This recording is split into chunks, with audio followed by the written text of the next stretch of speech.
This is Jamie Boyman, White Oak, with City Manager Jimmy Purcell. And as you can see, we got a bunch of workers back here working on a water line. What happened? Well, about 10 o'clock this morning, we had a crew that's putting in fiber. They came out here to White Oak Road and did a bore across White Oak Road. And when they did, they ended up hitting a 12-inch main line underneath the sidewalk. And so they've been out here ever since then. We've had TxDOT had to show up. We had to have SWEPCO come out, and then we've had different neighboring cities to help us with this situation. And as everyone can hear, they're tearing up the sidewalk right now. Yeah, they need to do that to get to the main line that's down about 2 to 3 feet. And so far what they have seen is about a 2-foot section that is cracked. And so we're keeping our fingers crossed that they're able to just replace that one little section, and we should be up and running hopefully by this evening. Okay, yeah. Because originally I guess you guys were thinking maybe it'd be Saturday before that happened. But I don't know, now it's going to be... Yeah, okay. Now since they were able to get down there and see what it is, they pretty sure that they can get it through this evening to get it put back and repaired and then turn the water back on. But we do have a boil water notice from this point on until we get the all clear. Okay, yeah, so I guess and the all clear is from TCEQ, right? That's correct. The samples of the water will be turned in, and we get the okay that everything is fine, and then we'll let the boil water notice as soon as we can. So I guess at this point, residents have little or no pressure, right? Correct. Yeah, most of them are not going to have any pressure. If they do, it's very little. But we recommend if you're going to use, if you got any, just boil it before you consume it. Right. Okay. And yeah, pressure's very low at this point, and I guess it's not just the city too. It's everyone you serve. Everyone we serve. So that includes inside the city limits, outside the city. We're talking about the big companies around here that use the good amount of water, which are restaurants. Most of them have shut down because they don't have any water at this time.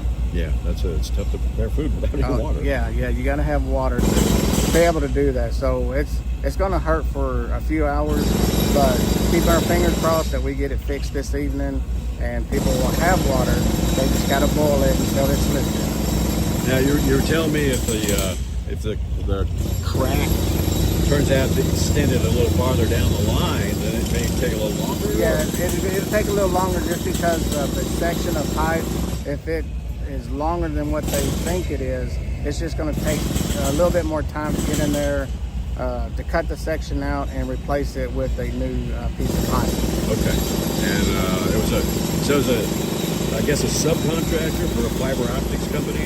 Yeah, there was a subcontractor that they've been in the city for months, doing this. And, most of the time they're okay as far as not hitting any kind of other utility lines, but in this case, they misjudged and, hit a major line.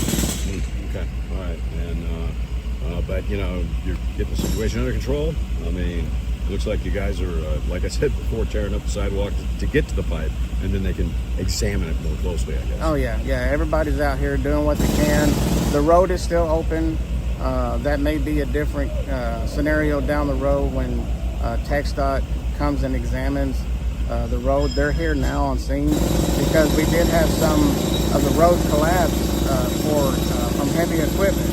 So they had to readjust to get that equipment out of there before it basically went into a sinkhole.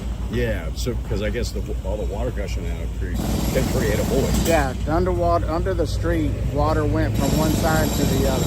So they washed all the dirt away, and so there's a possibility of being unstable. But TxDOT, they're here on scene, and they're going to be the ones to evaluate the situation.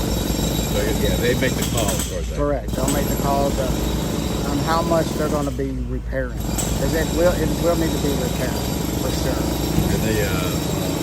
And got to be filled in probably. I mean, and the SWEPCO's here too. What are they doing? SWEPCO is here because of where the hole happened.